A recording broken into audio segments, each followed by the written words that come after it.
Hai, selamat datang di channel Oseram, channel yang bercerita tentang mereka yang tak kasat mata. Bersama gue, Wawa. Rumah Sakit Dr. Cipto Mangunkusumo atau RSCM di Jakarta Pusat. Rumah sakit ini pertama kali diresmikan dan dibuka pada tahun 1919. Sudah sangat tua, bukan? Nyatanya hal itu selaras dengan sangat banyaknya pengalaman mistis di tempat itu. Salah satunya berasal dari seorang mahasiswa bernama Romli. Pada suatu malam, ia tengah berjalan pulang menuju rumahnya. Namun, di tengah perjalanan, ia melihat segerombolan orang tengah berkumpul di pinggir jalan. Ia pun lantas menghampiri gerombolan tersebut. Ternyata orang-orang di sana berkumpul lantaran tengah membantu seorang korban kecelakaan. Romli pun lantas menyadari bahwa korban tersebut adalah teman sekampusnya.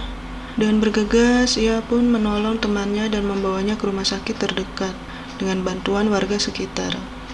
Kebetulan rumah sakit terdekat dengan lokasi kejadian pada waktu itu adalah RSCM, sehingga Romli membawa temannya untuk berobat ke rumah sakit tersebut.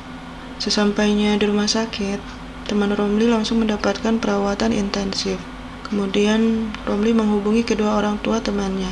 Namun, ternyata kedua orang tua temannya itu tengah berada di luar kota dan baru bisa tiba di rumah sakit pada esok pagi. Romli dimintai tolong oleh kedua orang tua temannya agar menjaga temannya itu hingga esok pagi tiba. Setelah mengiyahkan, Romli kemudian meminta izin kepada kedua orang tuanya untuk dapat menemani temannya yang tengah berbaring lemas di RSCM. Setelah itu, ia pun pergi menuju ruang di mana temannya tengah mendapatkan perawatan. Waktu telah menunjukkan pukul 11:30 malam. Suasana rumah sakit pun begitu sepi. Romli yang sedari tadi berusaha untuk tidur tetap saja terjaga, lantaran masih syok dengan kejadian yang dialami oleh temannya. Akhirnya, ia pun memutuskan untuk membeli segelas kopi, guna menghilangkan rasa bosan menunggu kantuk yang tak kunjung tiba. Ia kemudian bertanya lokasi kantin kepada seorang perawat yang kebetulan ditemui di salah satu lorong RSCM. Namun, alih-alih mendapat petunjuk, Romli malah bingung karena penjelasan dari perawat yang sedikit tidak jelas. Akhirnya ia pun memutuskan untuk menggunakan instingnya demi mendapatkan segelas kopi. Ketika tengah berjalan di lorong yang gelap, ia mencium aroma obat-obatan yang sangat menyengat. Selang beberapa menit, ia pun mendengar suara aneh seperti orang yang tengah berbisik. Suara tersebut terdengar berasal dari lorong yang ada di depannya. Karena penasaran, ia pun mendekati sumber suara. Anehnya, ketika Romli memasuki bangsal di mana sumber suara tersebut berasal, suara aneh itu malah menghilang. Romli melihat sekelilingnya, tampak sangat berantakan. Pandangan Romli kemudian diarahkan ke sebuah meja yang terletak di sudut ruangan.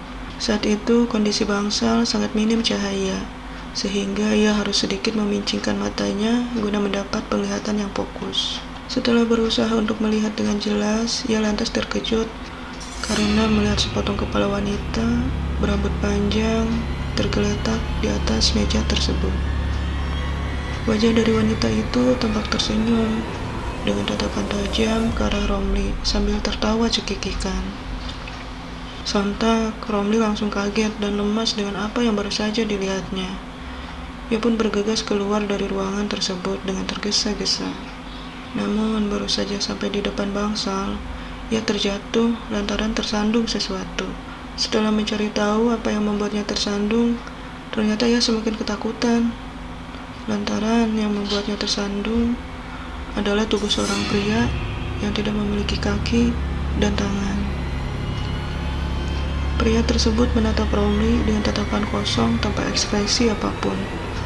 Romli segera bangun dan bergegas lari meninggalkan bangsal, hingga akhirnya ia menabrak satpam yang tengah bertugas pada malam itu.